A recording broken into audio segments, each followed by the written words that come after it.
where it all stands, right? David Anthony Burke, David, 21-year-old musician who prosecutors allege met teen Celeste Rivas Hernandez and began engaging in a sexual relationship with her. They claim this began when she was just 13 years old and he was 18. They claim that he brought her to this home in the Hollywood Hills after calling an Uber for her on April 23rd, 2025, and that he stabbed her to death after she allegedly threatened to expose him, presumably about their relationship.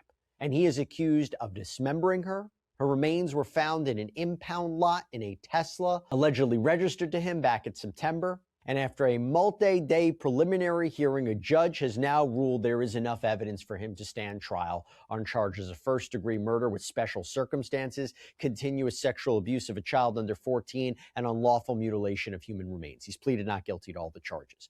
Now, before I even go through the actual transcripts with you, a California judge has ruled that there is enough evidence for musician David Anthony Burke to stand trial for first-degree murder following a 5-day preliminary hearing. Burke, 21, is accused in the death of 14-year-old Celeste Rivas Hernandez, whose remains were discovered in a vehicle at a Hollywood tow yard. He has pleaded not guilty to all charges, which include first-degree murder with special circumstances, continuous sexual abuse of a child under 14, and unlawful mutilation of human remains. Before we get into what happened in that courtroom, it's worth understanding what a preliminary hearing actually is, because it's very different from a trial. A preliminary hearing isn't about guilt or innocence. Its only job is to answer one question. Is there probable cause? Meaning, is there enough evidence that a reasonable person could conclude a crime was likely committed and that this defendant likely committed it? That's a far lower bar than the standard used at trial, which requires proof beyond a reasonable doubt. Evidence rules are also more relaxed at this stage. Hearsay, second-hand testimony, like a detective describing what a witness told them, is generally allowed here in ways it wouldn't be during an actual trial. Over 5 days, prosecutors built their case using physical evidence, financial records, and testimony from investigators. Officers described the condition of the remains and the vehicle where they were found, including signs of decomposition and the presence of numerous air fresheners. Evidence prosecutors suggested pointed to an effort to conceal what had happened. And she was the one who processed that Tesla Model X, apparently, that contained Celeste's remains. So from the transcript, quote, I gathered some of the air fresheners that I found throughout the vehicle for a single photo. There were at least 11 throughout the vehicle. Question, and where were they within the vehicle? Majority of them were in the center console. There were also in the rear seats, and there were also some in the frunk area, meaning the front trunk. So there were actually air fresheners in the front trunk area? Yes. Murillo continues, quote, the top middle is a picture inside of the frunk, and it shows the insect activity and an air freshener. Anytime you talk about insect activity, gives you kind of stages, decomposition, how long the body might have been in there. Okay, and in terms of insect activity, are we talking about things like maggots? Yes. Flies? Dead flies? Yes, okay. In the photograph just below in the center where I see there is a red circle, what is it that you've circled here? That is another air freshener. It's just difficult to see because it's beneath the maggots.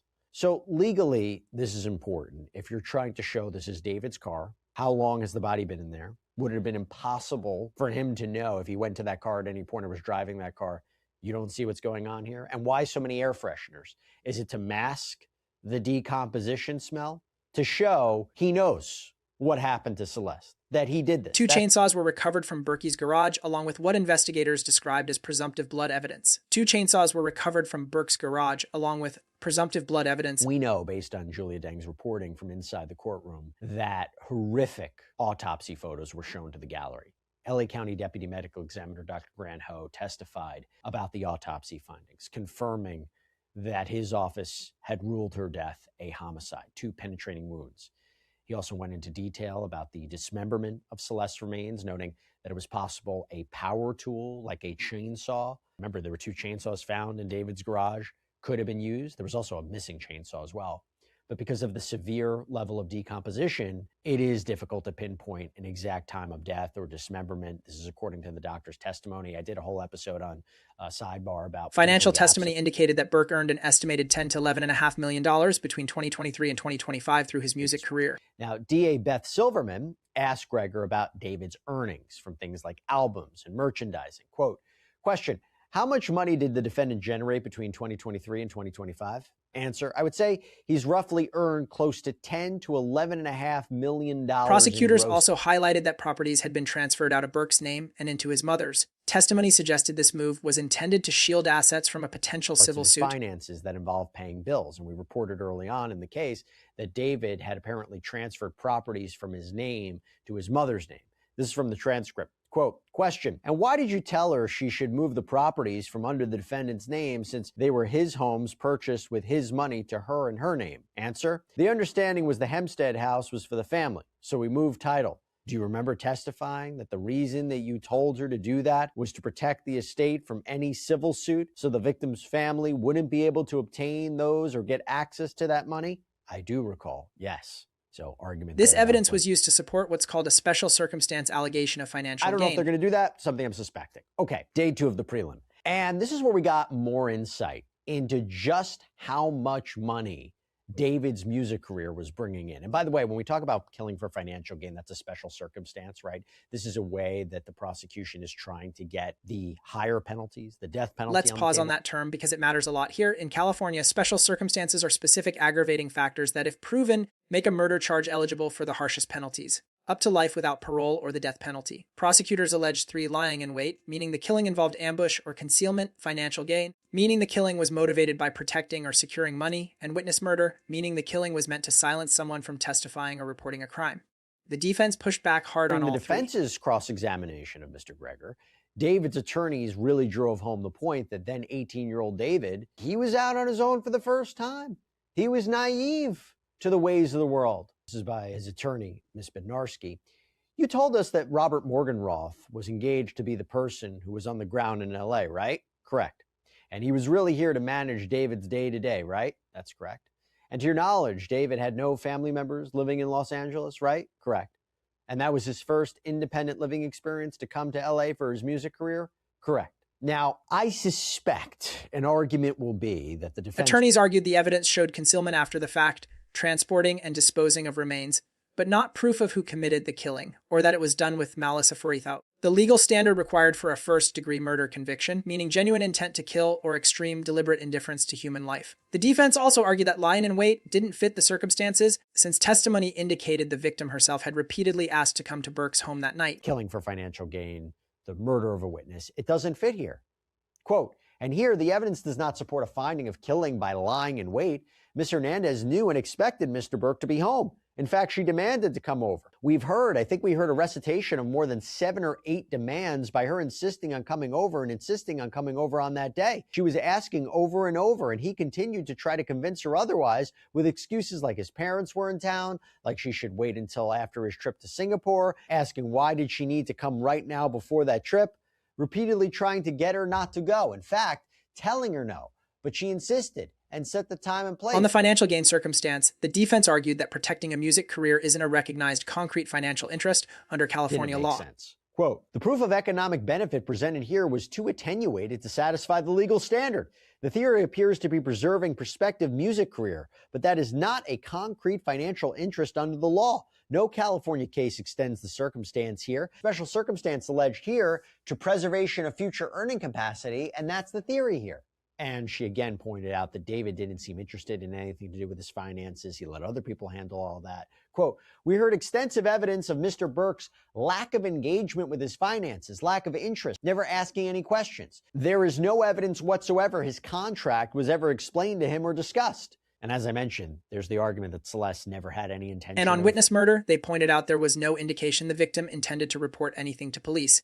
Her alleged threats, according to testimony, were about exposing the relationship publicly, not pursuing criminal charges. Had any intention of calling the police on David. So that goes to murder of a witness, right? Quote, there was no pending proceeding or case or investigation. And while that's not required by the law, it certainly weakens any inference that was Mr. Burke's subjective expectation. All of her threats were to expose him socially to family and friends, exposed to her father, exposed to people online, going to Val's house and pounding on the door, essentially to ruin him socially and professionally. Never a threat to go to the police or to testify. The threats point the wrong way for the prosecution argument. Now, prosecutors, in response, argued that the pattern and timing of text messages sent that night suggested a deliberate plan was set into motion once the alleged threat was made, rather than an accident or act of self-defense. They also pointed to the fact that no call was made to 911 or law enforcement afterward. Now, the prosecution had a chance to respond in a rebuttal, and they argued, as expected, the complete opposite of what the defense did, saying, quote, "So we're talking about a victim who has been stabbed twice. I can't understand how anybody would believe that you wouldn't notice that. I assume there would have been some vocalization. And during that time, the defendant doesn't call 911. He doesn't call law enforcement. He apparently doesn't call any friends. Maybe he calls his family, but he doesn't do anything to try to save her life. So there's nothing about this case that sounds like an accident. Rather, what it sounds like, based on the argument that's been going back and forth between the defendant and the victim, who in the last 24 hours, once she makes that threat, it appears that he then puts his own plan into motion. Just as we saw, he made a plan to help get the victim out of her home so that she can come stay with him when she ran away from home. He formulated Testimony also covered digital evidence recovered from Burke's phone and iCloud account, objection, which the judge acknowledged but overruled. Rules of evidence in a preliminary hearing are very different than a regular trial. So Detective Corey Farrell took the stand to break down what investigators apparently found on David's phone and in his iCloud account when they did extractions. And Detective Farrell also noted that David's lock screen on his iPhone was apparently a photo of him and Celeste in an embrace with neither wearing any which clothing. Investigators say documented an extended relationship with the victim beginning when she was well under the age of consent. They weren't shown to the public, and instead the detective gave a play-by-play of what he was seeing. Based on electronic records, investigators learned that David and Celeste that apparently met online began communicating when she was just 11. They reportedly or allegedly had sexual intercourse or relations for the first time when she was 13 and he was 18. And there was because some of the material involved falls under the legal definition of child sexual abuse material, it was not shown publicly. Instead, a detective described its contents to the court. This evidence forms the basis of the continuous sexual abuse charge separate from the murder charge itself. I haven't seen case law to negate that. So I'll give you an example of the transcript. Quote, question by Ms. Silverman. And what was the subject matters that were discussed throughout the course of these text messages? Answer, they discussed past sexual liaisons, future sexual liaisons. They discussed sexual positioning. They discussed their relationship, the future of their relationship. They discussed how and when they could meet up. That was generally at the close of the hearing. The defense formally moved to dismiss the case for insufficient evidence, a standard procedural step where the defense argues the prosecution hasn't even cleared the low bar required to proceed to trial. See the actual argument. So from the defense, take a look. Quote, Ms. Bednarski says, on behalf of David Burke, we make a motion for insufficiency on all counts, all elements, and the special circumstances based on the evidence. We oppose a holding order on all those counts and elements and special circumstances. On count one, the murder count under 187A, it's required that the prosecution present sufficient proof of malice aforethought. Now, after multiple days of testimony, they produced at most evidence that a young woman's body was dismembered, transported, and concealed, that her DNA, presumptively blood, was found in a garage at his residence and in the lower trunk compartment of his car that traveled north back. This presumptive blood evidence is consistent with dismemberment of a body in a cut-up pool. And while this evidence circumstantially supports concealment of a death, it's not evidence of a killing, much less of a killing by this defendant with malice. This circumstantial evidence, this blood evidence, does not support the requisite intent of malice aforethought. And without malice, the DA may have circumstantial evidence for a type of homicide occurring, but not a 187. The judge denied that motion, ruling that sufficient because existed on all charges in special circumstances, and ordered Burke held without bail in the custody of the Los Angeles County Sheriff. It is up to the judge to decide whether a case moves forward to trial. Is there enough evidence to support probable cause? The judge announced, quote, it appears to me from the evidence presented that the following offenses have been committed and that there is sufficient cause to believe the following defendant is guilty thereof, to wit, David Anthony Burke. And then it lists out his charges and the penal codes associated with each one, then continues, I order that Mr. Burke be held to answer, therefore. Bail will be set at no bail at this time and be committed to the custody of the Sheriff of Los Angeles County. So what happens next? Burke's arraignment. The formal reading of charges in trial court where a defendant enters an official plea is scheduled for August 31st. Los Angeles County. So there you have it, okay?